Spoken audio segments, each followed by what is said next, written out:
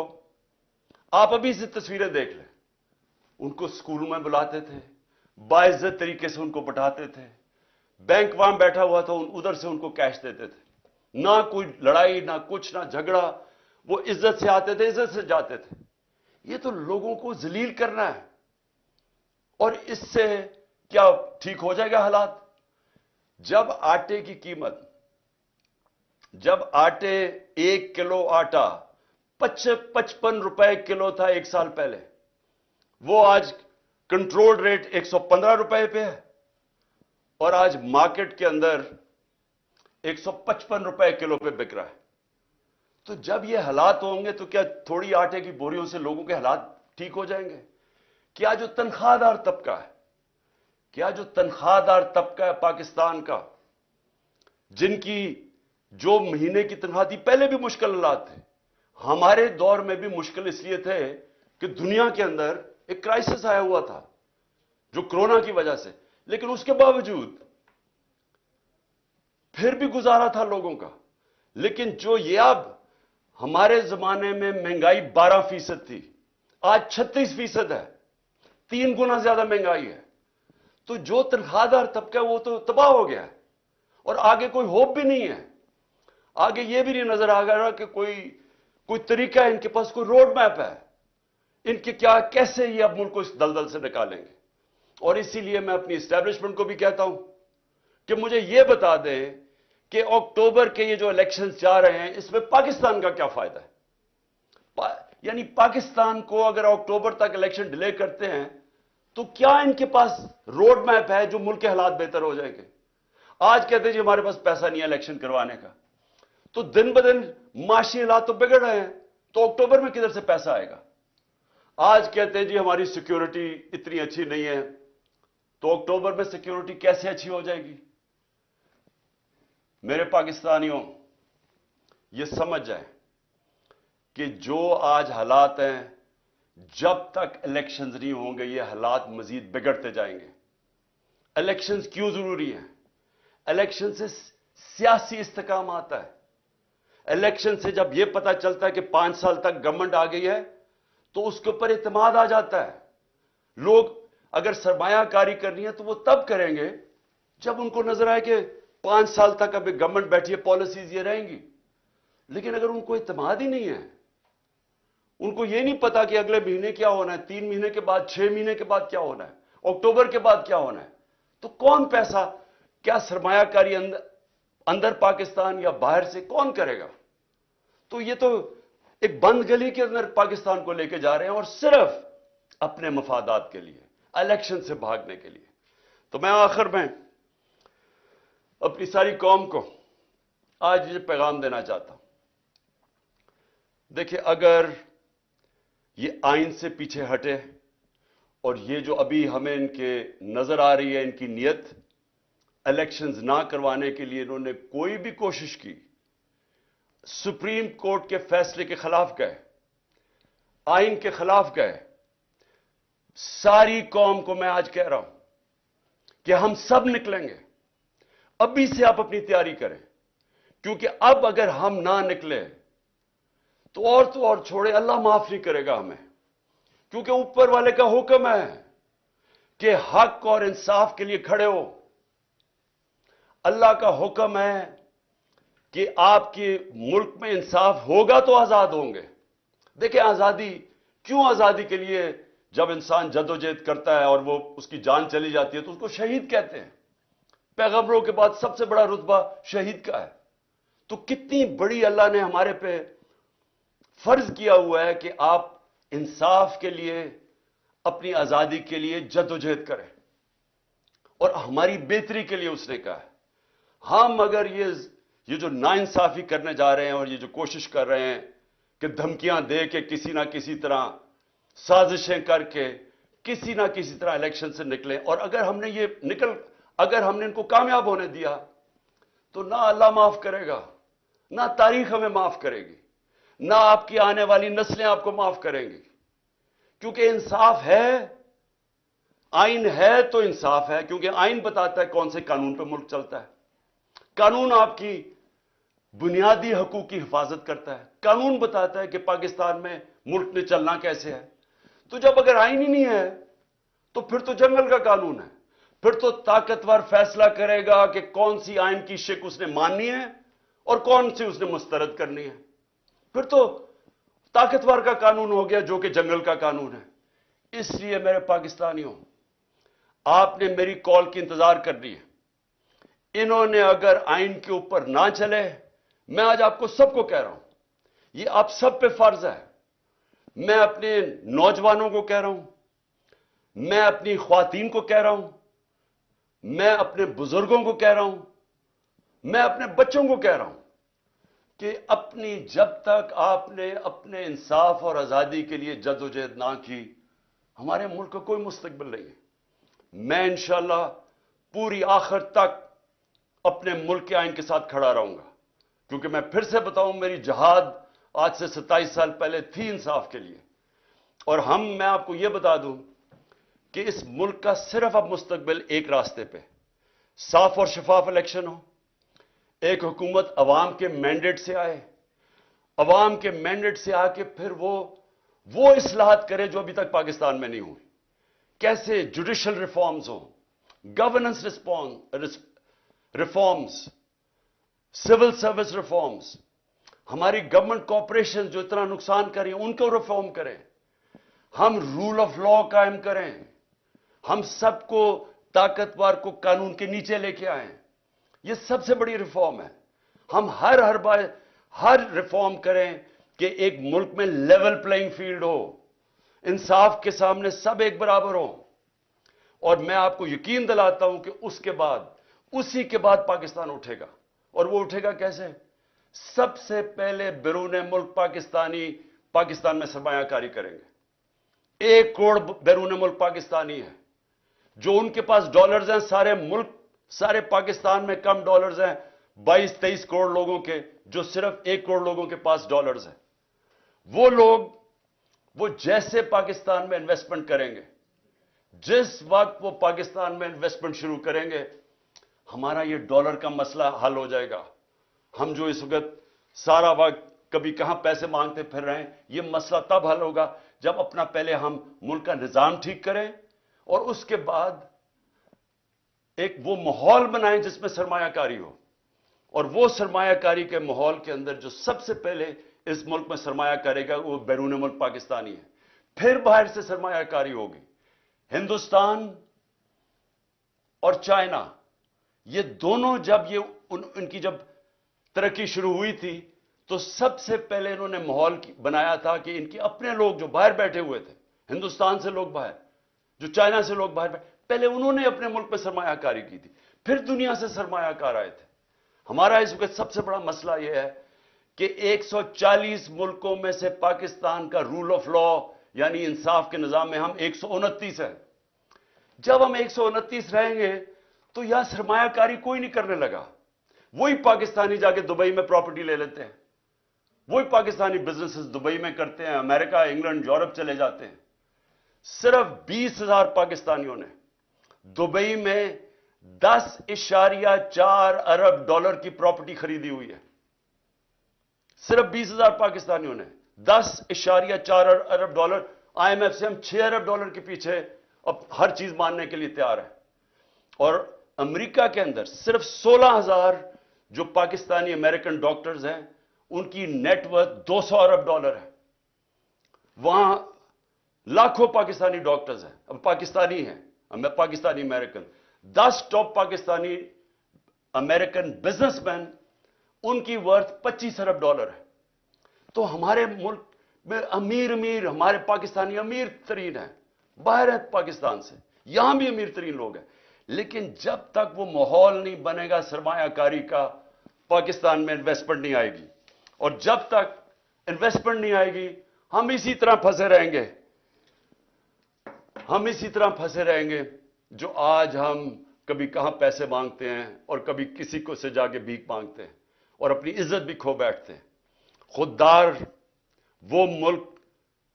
وہ خوددار ملک جو کہ علامہ اقبال کی سوچ تھی, جو قائد اعظم ہمارے خوددار لیڈر تھے, وہ بنانے کے لیے سب سے پہلا قدم رول آف لا ہے, قانون کی حکمرانی ہے.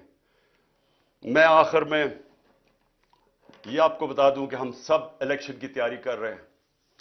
ہم نے اپنی الیکشن کی تیاری شروع کر دی ہے. کل سے میں جتنے بھی اپنے آہستہ آہستہ سب جو ٹکٹ کے ایسپیرنٹس ہیں, جو کینڈیڈیٹس ہیں, ان کے کل سے میں انٹرویو شروع کرنے لگا ہوں. اور انشاءاللہ 10 دنوں تک میں پورے ٹکٹس فائنلائز کر لوں گا, کیونکہ ہم پوری الیکشن کی تیاری کر رہے ہیں.